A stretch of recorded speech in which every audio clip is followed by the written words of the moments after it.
Good morning, good afternoon, good evening, everyone, and welcome to the GBSN Cross-Border Coffee Break titled Strategic Benchmarking as a Tool to Manage Institutional Development of Business Schools. Okay, so before we get started, I just wanted to go over how you can submit a question on Zoom. So as a participant, you will be muted the entire course of the webinar, so you won't be able to talk. But during the entire presentation, you could submit questions without disrupting the presenters at any time by simply clicking on the Q&A button here on your tool tab. It'll pop up a box. You can input your question here. If you'd like to send anonymously, click the box and click send. All questions will be put into a queue. Now this webinar will have two Q&A portions. So you'll have a chance to submit questions at any time, and we'll get to the questions in either one of those portions. Any questions that we're not able to answer live will be shared with the presenters after the webinar. They will submit written responses, and all participants will receive a written Q&A report following the webinar. So here's how the webinar is going to run today, just the agenda. First, I'll start with like 1 to 2 slides about the Global Business School Network. I'll introduce our presenters. There's 2 presentations. So we'll have one section followed by a 5-minute Q&A portion, and then we'll go into a second presentation followed by another 5-minute Q&A portion. So like I said, there's 2 opportunities to answer questions. Okay, so the Global Business School Network. For those of you who don't know us, we were incubated out of the IFC back in 2003, and essentially our mission is to improve access to quality, locally relevant management and entrepreneurship education for the developing world. So we've evolved as a network of leading business schools on 6 continents to over 100 business schools in 50 countries. Here are some examples of some of our schools across the world. For more information on the network and what we do, please visit our website at gbsn.org. So my name is Nicole Zephyrin. I'm the Assistant Director of Communications and Membership at GBSN. And today I'm joined with Matthias Bockenstein. He is the CEO of Higher Education Management Group. He is also the Executive Policy Advisor at Luis Business School. We also have Wilfred Meinhardt, who is the Policy Director, RSM, at Rotterdam School of Management, Erasmus University. Welcome, Matthias and Wilfred. Welcome. Thank you. Thanks, Nicole. Okay, so I will hand it over to Matthias to begin. So, good morning, good day, good afternoon, good evening to everyone. And thank you for joining us in this webinar today. Thanks to GBSN for having us. Thanks, Nicole, for actually providing all of the support here. It's a great pleasure and honor to do this webinar for you and with you. Both Wilfred and I have done this in different formats. We have had benchmarking workshops for half a day or even full day workshops. And we lately did this at the GBSN annual conference in Lisbon, where we did a half-day workshop, and we thought it was a great success. It was really interesting, and we would like to do this now in a much more condensed version, obviously in 1 hour. And we hope we can answer some of your questions, and we look forward to actually engage with you and talk to you. Let me start. Benchmarking 101. I think we all know something about benchmarking or how it works. Trying to do the next. Benchmarking is something that both Wilfred and I have been very passionate about, simply because benchmarking is something that we have seen very relevant and very valuable in schools, but rarely really used or often used in the wrong way. And so therefore, we thought of what are the initial challenges that we see in our own schools or in other schools when it comes to the benchmarking exercise. And something that we want to cover in this workshop here today, in this webinar, is that we want to talk about the 4 challenges of benchmarking. First, what are actually benchmarking areas? How do we identify those areas? How do we define national and international peers and competitors? Something that we have seen often as a big challenge in accreditation, but also ranking exercises. How do we actually identify peers and competitors, and on which basis? How to create an institutional culture that allows benchmarking, and we will explain that further in this webinar, because the culture often doesn't really allow a data-driven strategizing process. And how to get access to relevant and trustworthy data. What are data sources that we can use in order to enhance our benchmarking activities?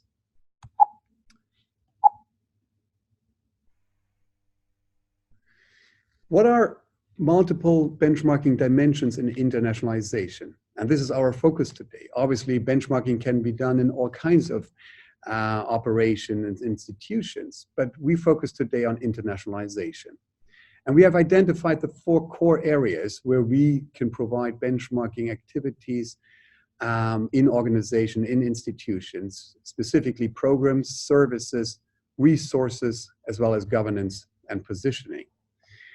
And each of those 4 groups can be broken down in sub-elements where benchmarking can be exercised.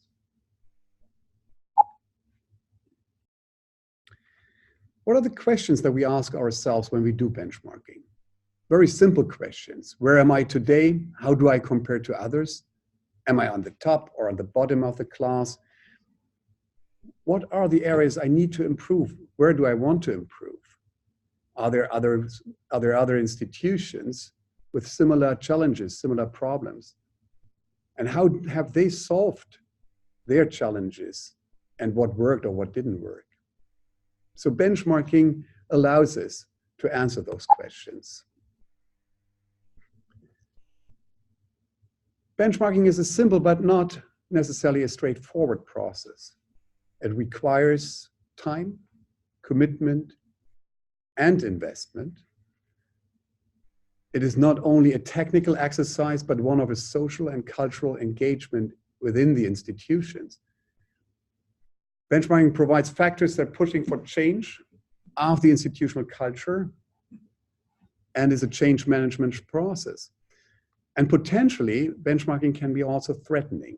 And this is something that we come in the second part of this webinar.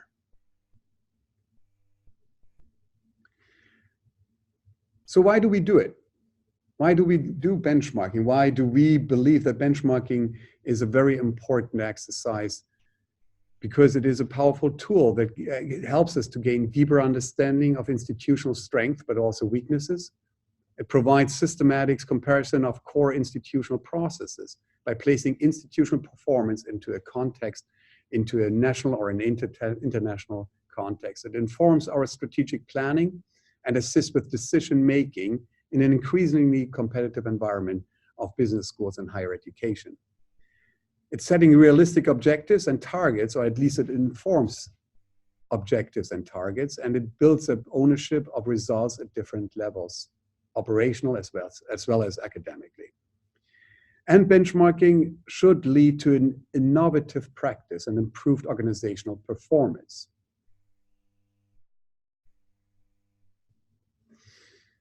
But then we need to be sure, what do we want to compare? And that's one of the biggest challenges that we see in our industry, is that often we compare not apples with apples, but rather apples with oranges. And often schools tend to not understand how do they select to whom they want to compare. And therefore we need to first develop a list of indicators, quantitative as well as qualitative indicators, that allows us to actually select our benchmarks. And how do we do it? We need to have appropriate comparators. As I just said, there are different indicators that we can use, such as private and public institutions, freestanding, university-embedded business schools. There are other indicators or measures that we can use on an institutional development level, such as an institutional size, the age of the institution, program portfolio, undergraduate, postgraduate, executive education, or a mix of it. And our sufficient but also common strategic interest. do we or does the institution focus on teaching or more on research, or is it more focusing on consultancy? We can also choose to actually benchmark in a different field or in our field or actually within our institution. So there are different levels of benchmarking that we should be aware and that we should evaluate before we actually engage in this benchmarking exercise. Here we have a nice model where we have been asked by a school to actually produce a benchmark on academic output.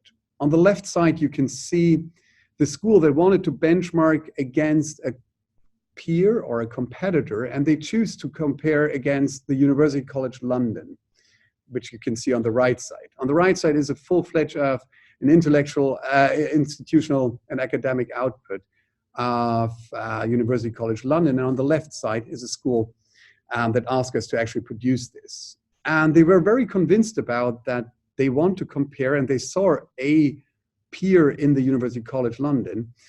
When we showed this, it became very clear that actually they choose a wrong competitor here or wrong peer. And therefore, this is a classical example for, well, a wrong identification of a peer, which will lead not to valuable outcomes of the benchmarking exercise. And what are public available data sources? We touched on that before. For us, we have identified a number of public available data sources that have very rich data that can be used institutionally, such as policy organizations, either or OECD, but also rankings. We're all aware of a rich database that we can use from rankings, such as Times Higher or Shanghai ranking, Financial Times, QS, etc. Also, accreditations provide benchmarking data through reports, through available databases such as ACSV that provides a huge data and information on their data direct, as well as science databases such as Scopus or Web of Science, where we find ample of information that are publicly available for benchmarking. Let me talk quickly about benchmarking examples, and I think that's what you all would like to see, is what are actually examples in internationalization benchmarking. And we call this the inconvenient truth, and you will see in a minute why. Here we use rankings to just have a country overview on how do universities, in this case in Sweden, how do they perform on different rankings. So we find on the top different Swedish universities, and on the left side you can see the different rankings. The darker it gets, the lower the schools are ranked in the different rankings, and the orange and green is in the 50 top level. So overall, you could probably say that Swedish universities do quite well, particularly if we compare against other countries. Here you can see in comparison, for example, Italian schools, and these are a number of Italian universities and how they perform in the same set of rankings. And here we have ample of different other countries. On the left top corner, Portugal. On the right top corner, it's Spain. Bottom left is the UK, and bottom right is the Netherlands. And you can see just by color coding that you can probably make some understanding and some data that you get about how our individual universities do in different countries. And you can you can use this by actually selecting your peers or competitors to whom you want to compare. In the next slide, we have here a simple comparison of share of international students on institutional level. On the bottom left, you can see what are the sources for these, and where do we get this information from. Here, EATR and the OECD that provides this data. And we have just picked a number of institutions which have different outcomes when it comes to their international students. Red is bachelor, blue is master level. And again, these are publicly available informations that you can find for all kinds of institutions across the world. Next one is the share of international students on master and management level. And here we use the FT Master and Management ranking. Again, on institutional level, on the right side, the blue column, and on the left side, on an overall top ranking, top 25, top 50, and sub 50. So you can also see this in a group or on an institutional level. And you can see how individual institutions are doing on their share of international students according to this ranking. This is a very interesting and quite a, and when we talk about the inconvenient truth, this is certainly a slide that creates a lot of disruption in schools, simply because here we look at how do numbers of faculty compared to professional staff. What's the faculty staff ratio? And what you can see this here, we use ACSB Data Direct data and Financial Times MBA ranking. And the orange is their faculty, and the red is the staff. And obviously the top ranked schools have a much greater pool of administrative staff compared to academic staff, while we find this in lower ranked is getting more and more to a simple share of the same numbers. So this is quite an interesting and quite an informative measure, because it helps the schools to understand where do we have to invest into faculty, into professional staff. And here's the same measurement, but not on, in this case here on institutional level. So we find how do institutions, let's say here we see LSE and Instituto Empresa, the first two columns, and they have almost the same share of faculty versus administrative staff. This is quite informative and helps the schools to actually make strategic decisions on investments and in development of faculty and staff. Here we have a comparison, again, the source is either on the share of international faculty on an institutional level. And in this slide, we simply have looked at the length of master program, and we compare this against the price of the tuition fee that each of this master program has. So that's very interesting, because we can see here how long programs are going on the left side and on the right side, how actually what's the actual price. And so probably we can make a very good benchmark here on how does the length of the program compare to the price. And we can of course then use this in comparison to our competitors and may make adjustment either on length or on tuition fee level. Again, the source is a public source. It's an FT Master and Management ranking that we used here. And the final slide and the final benchmark that we both said is very, very interesting and quite informative. And it takes a moment to really understand this one here. If you look at the left column, it is the intellectual output, the publications of institutions, 4-star publications. And on the bottom, you see the operating budget of the institution. And the size of the circle of the institution shows how many PhD students those institutions have. And then the color indicates the place in current FT ranking.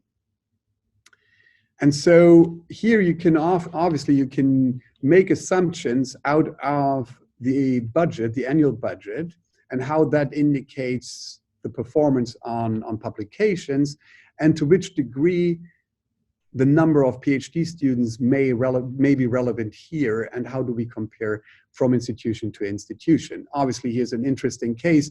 We can see an outlier, which is INSEAD with a huge budget, but obviously also with a very large number of publications. And we find other institutions, let me just pick Grenoble, for example, with a relatively, on average, annual budget, but still a very good output in publications with a considerably large number of PhD students in a good ranked position. So this is it from my side for the moment. I'm happy to answer your questions before Wilfried goes into much more details regarding benchmarking, data sources, etc. Thank you. Okay, so I've got one question that's come in. What are the best current benchmarking reference points for business school research impact, as opposed to measurement of academic influence through citation-based output tools such as Scopus? I think this is certainly a question, a very good question. Thank you for that. And I think that Wilfried, I think you could probably answer this much better because you have a much greater experience in the field of Scopus and other databases. Yeah. So depending on your definition of impact, of course, but you're looking here at academic impact, academic influence. So I use 3 databases mainly at the moment. I use Scopus, I use Web of Science, and I use Google Scholar. But there are very interesting new developments going on, what I call meta platforms, that like dimensions, and who share and harvest the whole world of impact data and then share it openly with the world. And I think we move to this meta level at a rapid pace at the moment, and maybe that's even an interesting topic for another webinar to see how that is evolving. But the current main is Scopus, Web of Science, and Google Scholar. Very good. And the other question, yes, you will get the slides after the webinar. So if no one else has any questions at this point, we can answer any remaining questions during the second Q&A portion. Okay, thank you. Welcome again. Thank you for having us today in this global seminar. It's really exciting to see so many people registering for it. So Matthias did the more conceptual approach and how inconvenient the truth can be in the end. My part of the presentation will be a bit more technical, a bit more on data. Just as an illustration, how you can use ranking data to inform strategy. And I think one of my preferred approaches is that I use data to be evidence-based towards my board, but also more and more other deans and international, say, friends know how to find us and how to work with us on using these evidence-based data for their strategy development, which is a very nice development. To use as for your information, for the source I use is the RSM Metrics database, which I developed in the last 8 years. In the RSM Metrics database, we collect all the data of the FT rankings, the Business Week Economist rankings, but also 11 global university rankings. And this database is now a very rich source, completely normalized on institutional names that we can use for this kind of exercise. So I will do 2 examples today, 2 examples that are enough for 15 minutes, but we have much more examples in our previous slides of GBSM or other presentations, but just 2. One that is what I take a multi-year perspective on one ranking. So it's a benchmark of an emergence over time. And I will select students and faculty to show how that works. And the second example is I will use an analysis of multiple rankings at the same time with multiple variables to create a bigger picture on 36 variables at the same time and use k-means and nodes. I will show how that works. So to go to the first, here we go. Before I go into it, I want to connect to what Matthias said earlier about apples and oranges. It's very important to select your peers and competitors. And the context is king, really king. So if you have a university-based business school that is full range or postgraduate only, it's a very different situation from a freestanding school that is, for example, mainly relevance-oriented instead of a university-based business school that is mainly disciplinary research-oriented.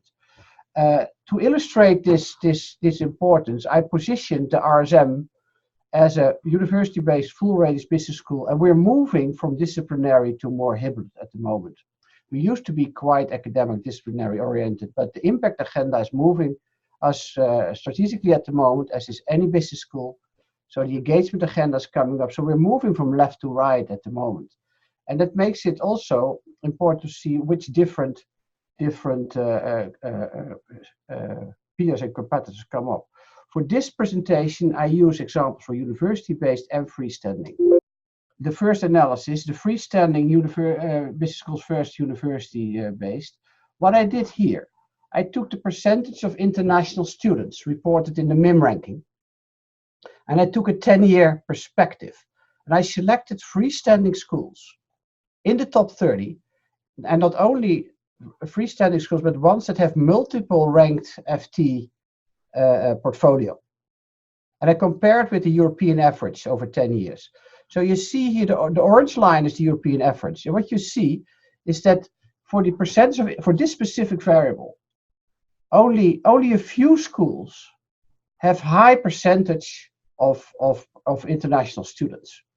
And most of the freestanding schools don't have so high percentages. It's sometimes less than 50. So that differs. Now, if I show you the next slide, then you see the real difference. Now I move to university-based business schools in the same set, same logic. And again, you see here the European average. And you see that university-based business schools, on average, have a much higher percentage of international students in their portfolio. And that's a fact, that's an observation. So if you are a university-based or a freestanding business school, thinking of your internationalization policies, compare yourself with freestanding schools while your real peers are heavily internationalized on their student base, could mean that you make a wrong comparison. So selecting your peers right gives you the immediate right context for your decisions. And I can do the same for faculty. So now we move to faculty. So if you look at the international faculty, same period, same selection, and you see again the orange line is the European average. And you see that freestanding schools, only a few schools have a very internationalized faculty base. And not only do they have it on the short run, you see that some of the top schools really already have a long tradition in international faculty. And you see the quite stable situation over the years in this situation. And I think it's comparable. If we now compare it with the university-based business schools, same selection in terms of years, again, multiple programs in the ranking. You see that if you look at the European average, most of the university-based business schools have international faculties that are beyond the European average. I will go back one slide, and then you see again how quite some schools that are in the freestanding scope are under the European average. So it learns you that the situation differs for the two types of business schools. They have different business models, they have different faculty composition, different student composition. And this is a relevant observation, I think, if you want to move to the next period in your strategic cycle, where to put the priorities. So this was an example approach of international faculty and international students. A second trend analysis I would like to show you is a specific country-based analysis where I look at French schools. And if I look at French schools and I cross the international percent of international students versus the international faculty, and I do this, say, for an older year, and I look at the schools that have more than 50% in both categories, it's only 2 schools there in 2010. If you look at the same country 9 years later, you see a different situation where the studentship has internationalized much more, and the faculty has internationalized much more, and the studentship, there are now four schools on the 50+ category. So the market has changed. The business academia in French has definitely changed. And selecting your peers, if you are in the left upper corner, for example, you don't have much peers there. But if you select the relevant peers in your context, then you need deeper analysis, of course, to explain the strategic pattern in these peer schools. But at least you have a good indication of the direction you have to look at. And you see this, the French schools have different situations. So I showed how a long-term perspective on a selective set of schools helps you to position yourself. A second type of analysis that I would like to do is moving a bit more into, say, AI kind of a logic that is very hot at the moment, and where we use different techniques. What I do here is I use the FT MIM ranking and the FT Global MBA ranking together, which of course have overlap, but also have very distinguished variables together, over 36 variables together. And what I do, some variables are ranked, some are quantitative. What we do, we recalculate all the variables into ranked variables. So we make a Z-scores for everything, and then we re-rank them. And then we use a k-means cluster analysis, which calculates the distances between schools in the clusters of the specific section. And we have distinguished the variables in 2 dimensions. So there's school-related variables and there's student-related variables. So faculty composition, international faculty, international board, things like that, the school-related, and progress, career, salary progress, and so on is the student-related dimensions. And making 2 dimensions means you can easily cluster all the schools according to the 2 dimensions. This is an illustration how through iteration, the algorithm of the k-means analysis calculates distances based on a t-distribution between the different variables, and you see in the end clusters emerge. In this illustration, it's 3 clusters. We use 4 clusters. Thank you, Nicole, for this illustration. So you see here, this is the same logic with the clusters. If we move further in the presentation, what happens here? So we have the student dimension here, and we have the school dimension. And what you see, I show schools logos in the top 30. So what we do is, you see that the cluster algorithm has made negative. So every dimension has a negative dimension and a positive dimension. So you see, I squared it up, and you see the right upper corner is the positive. So positive on student dimension and positive on school dimension. If we go to the next slide, we can zoom into this cluster. So we go into this cluster, and then you see specific, say, clusters of school that stick together.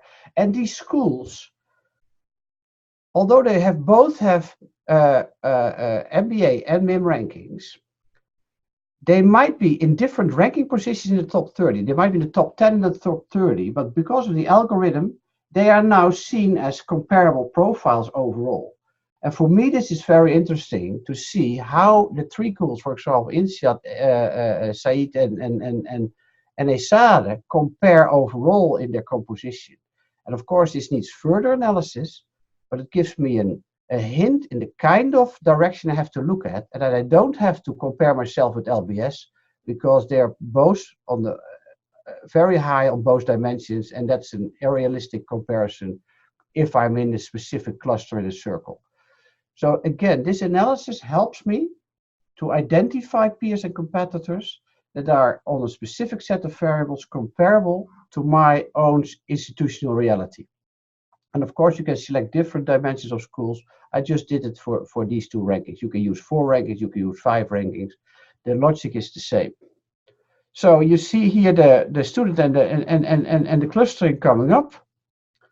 And now I select university-based business schools. The previous was freestanding business schools. Now you have university-based business schools. The logic is the same. Again, you find specific clusters emerging that we think are relevant for further analysis on this specific dimension. And this is for 1 year, but if you do it for 2 years or multiple years, you can see the move of the different schools over the spectrum, and then you can learn even more. So looking at multiple rankings and multiple variables at the same time gives us a new perspective on how schools compare on their overall profile. And this is new. I think it is not been done before, and it is also still a development. But I think it's a fruitful direction to help business schools learn more about themselves in a more, say, big data related way. This was my short presentation, and I hope I didn't go too technical too fast. That were just two illustrations of how you can use the available data on rankings for your strategic positioning. Any questions? Yes, we've got a ton of questions. Okay, so this one came in earlier during the first Q&A section. I think it was a follow-up question. This is from Keith Pond. Very interesting. Thank you so much. Can the system be useful at a more micro level, such as student experience or teaching quality, or is lack of reliable data a problem? So what we normally do is we use the ranking data as the starting point of our benchmark. Once we get into dialogue with the institution, we use complementary data sets. Often there are, say, national student assessments or surveys, or institution-based evaluation data, and augmenting and strengthening and enriching the analysis with institutional microdata is a wonderful exercise often, and it depends on the context, but it's very, very valuable to do. Okay, next question from Lamira Diallo. Do you have any insight of the situation in Africa, since rankings are not really representative of the landscape in business education? What tools would you advise for an African business school seeking international accreditations to use? Yes, I think this is a great question. Africa is very underrepresented in the global rankings. You're completely right. But remember the first answer I give in the section on the citation analysis. Especially for research, global open platforms are emerging. And I think this will benefit enormously towards Africa and the Americas, also Asia, is that these platforms have a democratic business model where institutions pay and individuals have free analysis and free entrance. And what also happens is that more and more publishers put all their data on the meta publication data in the web on the open, like the science graph of Springer Nature, Microsoft Academic, and so on. So that's happening at a rapid pace. So much more data come available, and with a bit of help, I think the African schools can benefit a lot. I wanted to add here to this question around data access for African business schools. I think, of course, you want to compare and you want to choose peers or competitors in your countries or in your region, on your continent. But I would always encourage schools not to think only in the local context, but also look for peers and competitors outside. And that's what we talked before. You have certain indicators that really narrows down schools that are like you. And they can be, let's say in your case, they can be in Africa, but you find ample of schools that have similar setups and with similar challenges. And what you want to get is to understand, how do those schools do? How do they manage their challenges? And for that, you would need to have the comparable data that you may not find only in Africa or from African schools, but you could easily also reach out to South America or to Asia or to other places, and simply, therefore, really understand who you are and to whom do you want to compare according to your own, let's say, specific data interests. Yeah. No, I totally agree with that. And again, I think we live in the age of open science at the moment. Many institutions are transforming to open science principles, yeah. And for benchmarking, this is a heaven emerging because they all comply to open standards, and those are global standards. And harvesting through open protocols is is I think what we can benefit a lot from, and where we need to develop expertise in the industry for business schools too, because universities already do it a lot, but business schools need to do that too. Okay, so next question from Kenneth Bardak at FDC. What kind of organizational structure do you have to accomplish these benchmarking studies? Specifically, one person or a group of people? Do you partner with any outside groups? This is a very important question. Thank you, Kenneth, for bringing that up. The organizational dimension, and Matthias also leveraged that a lot already, and also the organizational culture.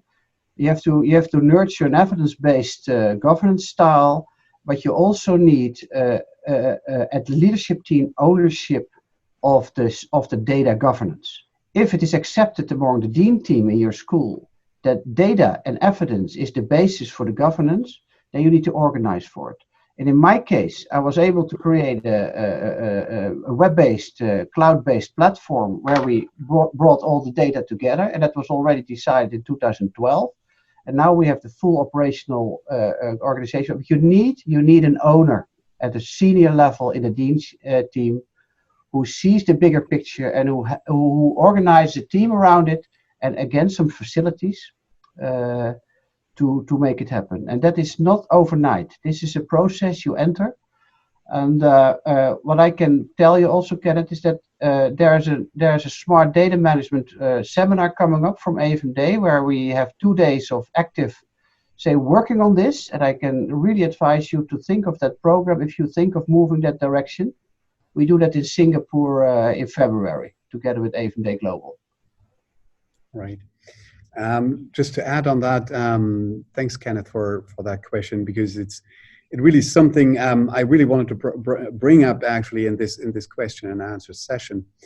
It's the cultural context, and we have seen that in many institutions that we often have this perception-based strategizing, where there are sometimes with the help from outside, there will be some benchmarking that's based on gap analysis, but not really informed by data, but rather by perception.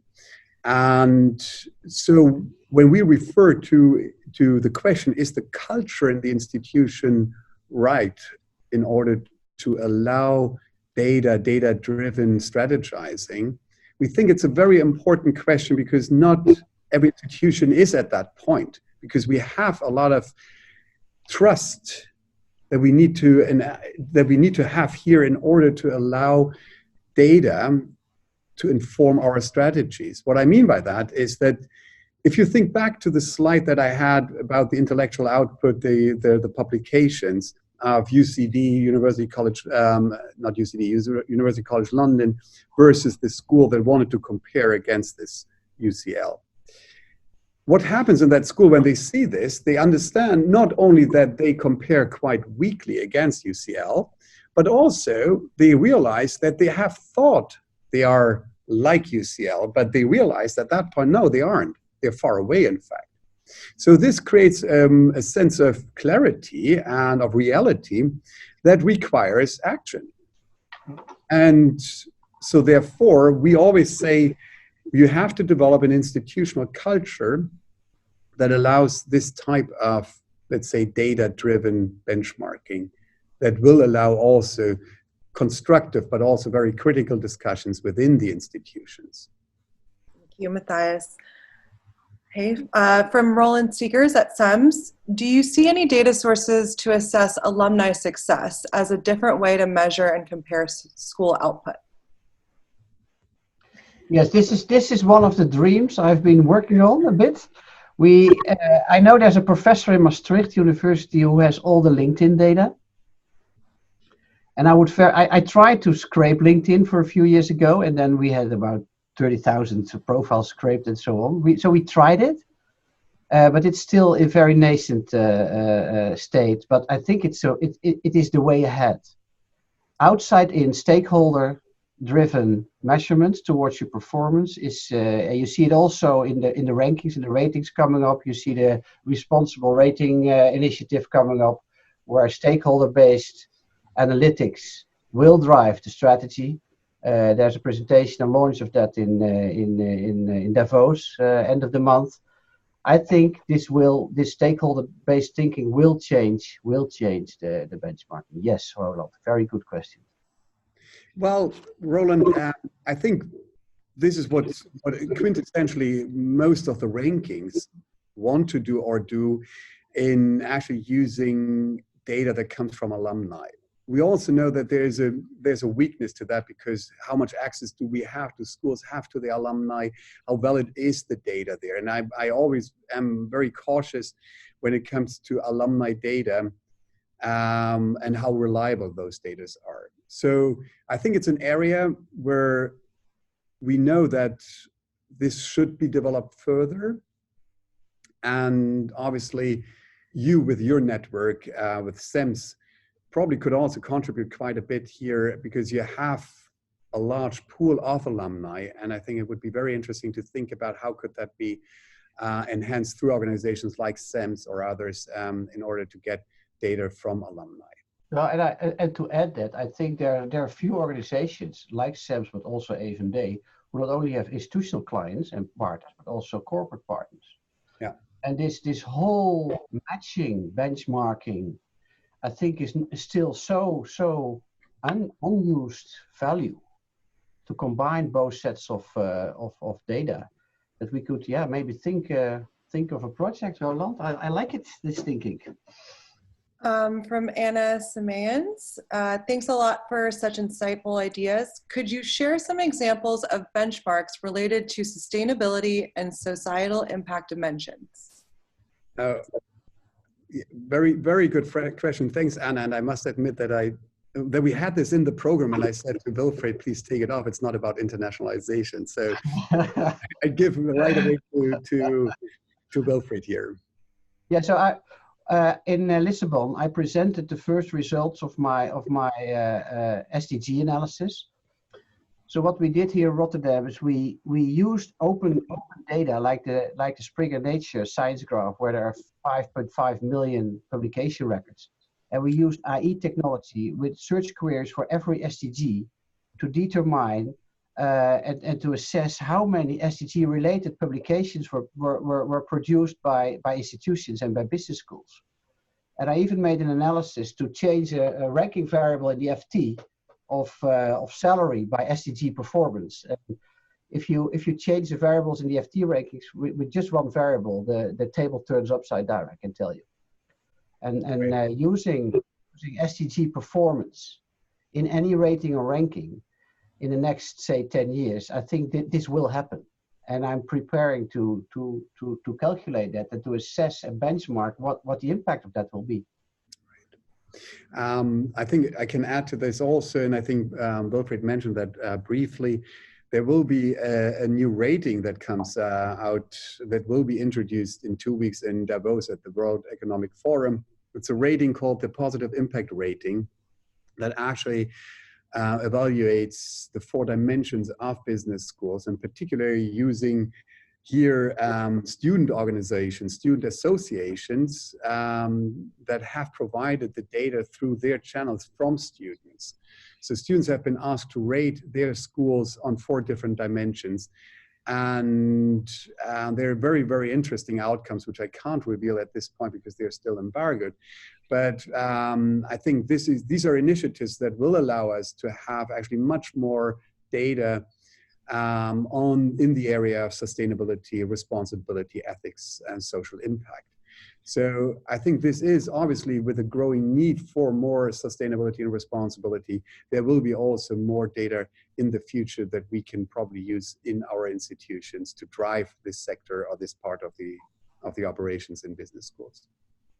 From Mame Diop at IIM Dakar, what type of data do we have to take into account when we want to benchmark a business school from a different continent or country, when our objective is to expand or start recruiting from that country or continent? If I understand it right, it's the outside-in perspective from the other continent towards your school.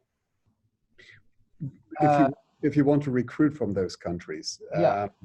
I assume if you want to recruit students from those countries. So what we recently did for an Indian school is that we used the average of the ranking performance of French schools compared to Indian schools to see if French and the dynamics of the rankings for the MIM ranking in France were valuable for the development of the strategy of this Indian school. And looking at the average of the country you're targeting your faculty from is a good way to see the continuum of performance on different variables of the schools in that specific country. And France is a wonderful example because there's so many French schools in the MIM ranking. Yeah. And but you could also use the UK or Germany or the US more and more. So country-based comparisons are very valuable for determining your positioning on faculty recruitment, for example. Yes. To add on that, Wilfried, I think if we look at where do we want to recruit students, and that's how I understand the second part of that question. And if we want to look into data sources, I think one of a very, very valuable data source here is study portals, which is probably the largest study abroad portal where students can log in and can search for study fields, for regions, areas, etc., to find the right institution or to compare institutions. Yeah. And I know that, for example, study portals also provide a lot of data in where is the student demand coming from. It's providing all kinds of information on what type of students from which region are interested in which part, in which programs and in which part of the world. Is there an over interest or is there an over demand? So therefore, I think there are a lot of sources, particularly offered by those that actually are platforms for selection or for information around study abroad, that provide ample of data if you're interested in student recruitment of international students in different parts of the world. And of course, others. I'd add to that you have different national statistical agencies like the Higher Education Statistical Agency in the UK, where they have open data on all kinds of student dimensions in the UK higher education ecosystem. Mm-hmm. And larger countries where they have substantial higher education system, they do this kind of national analytics exercises. The Netherlands also has that, and you can benchmark yourself there with free data that is not ranking based but institutional reporting based, which is often a bit more reliable. So from Lamira Diallo at IAM Dakar, do you have a budget allowed by your institution for data analysis? And then from Muhammadou Fai, also from Dakar, what kind of KPI could you suggest when a benchmarking strategy is set up? So on the budget side, the whole exercise on data analytics at RSM is not a very huge, say, investment. My overall school budget, the operating budget, is about 70 million euros. And I think I spent less than 30,000 a year on this. It means smart working, having a few faculty members on board that are analytically well developed is a free resource. Using smart students to work on data cleaning and so on. We have so much resources in our institutions. We don't need high investments for this. It's often, I think, a misunderstanding that this kind of stuff should be expensive. No, it's more how you do it and how long you do it. Persistency and consistency is much more important than a lot of money. Yeah, that's on the budget side. And on the KPI side, I would say how much on the KPIs, how much externally driven data do you use in your strategy? Or do you use internal data? I would say that the amount of external signals used in your strategy is a kind of a KPI. And I think the more systematic you use external signals, and maybe like sorted in stakeholder perspectives or something. I think the more calibrated and embedded the strategy will be. So I would use the stakeholder ratio or something as a KPI.